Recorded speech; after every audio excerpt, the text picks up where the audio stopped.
Tem textos que, mesmo com quase 3.000 anos de idade, parecem que foram escritos para a gente hoje, né? Isaías 54 é um desses. É uma viagem poética que começa na desolação e termina numa promessa de esperança que não se abala. Vamos mergulhar nessa transformação? Olha só como a coisa começa. Com um comando que soa quase impossível, um verdadeiro paradoxo. Pede para uma mulher estéril, que era o símbolo do desespero e da falta de futuro, para ela cantar. E não é um canto qualquer de lamento, é para romper em um cântico de alegria. É bem aqui que a transformação toda tem início, com um ato de fé que desafia a realidade que se vê. Para a gente entender o impacto disso, a gente precisa voltar no tempo. No mundo antigo, a esterilidade não era só uma questão pessoal. Era uma vergonha pública, um sinal de fracasso, o fim de uma linhagem. Então, quando o texto manda essa figura cantar de alegria, ele está virando o desespero de cabeça para baixo. A promessa é tão certa que a comemoração tem que começar antes mesmo de aparecer qualquer sinal de mudança. Ok, depois do comando para uma mudança por dentro, né, o canto, vem uma instrução para agir do lado de fora, uma ação bem física. O texto nos leva da emoção direto para a preparação, usando a imagem de uma tenda, que era a casa nômade daquela época. E aqui, cada passo é muito prático e, ao mesmo tempo, cheio de significado. Ampliar o lugar, estender as cortinas, alongar as cordas e firmar bem as estacas são todas ações que preparam para um crescimento que ainda não chegou.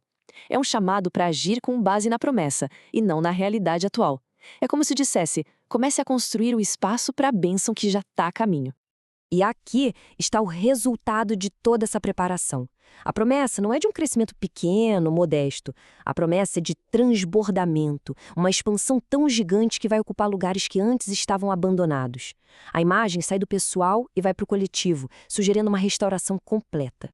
Mas por que uma promessa tão grandiosa assim? O texto explica que a base para tudo isso não é o mérito de ninguém, mas uma mudança radical na própria relação com o divino. Estamos falando de uma nova aliança. E essa aliança traz uma identidade completamente nova. O contraste aqui é muito poderoso. O passado, que era marcado por vergonha e humilhação, a vergonha da mocidade e o opróbrio da viuvez, vai ser totalmente apagado.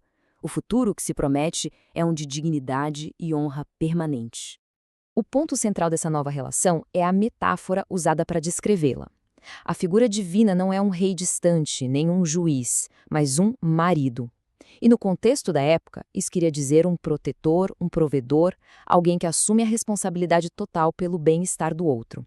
E não é um marido qualquer, é o Criador, o Redentor, o Deus de toda a terra. E então, o texto redefine a nossa percepção do sofrimento.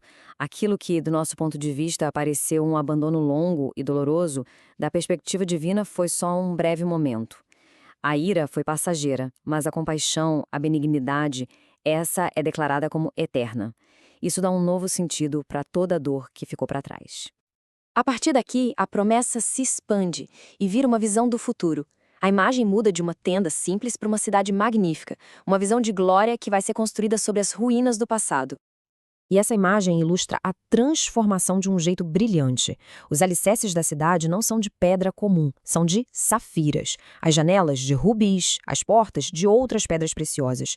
Cada pedacinho da cidade é feito de algo de valor incalculável. A mensagem é clara: o que foi destruído vai ser reconstruído com uma glória muito, mas muito maior que a original. E a beleza não é só por fora, não. A glória dessa nova realidade também está na paz e no conhecimento.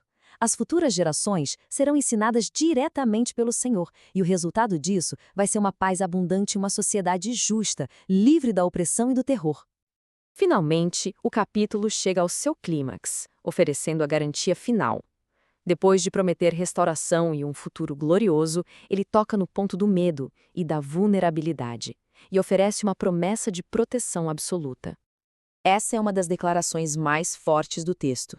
Note que não diz que as armas não serão feitas ou que os ataques não vão acontecer. Diz que, quando vierem, eles não prosperarão. É uma promessa de segurança definitiva, soberana, não importa qual seja a ameaça.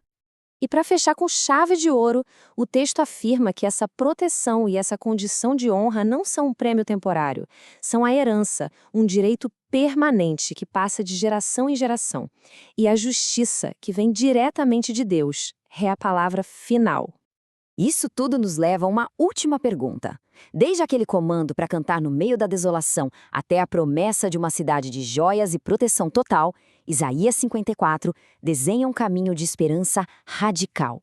A questão que fica é: o que dá a essa mensagem tão antiga o poder de conversar com a gente de forma tão profunda, oferecendo um verdadeiro mapa de resiliência através dos milênios?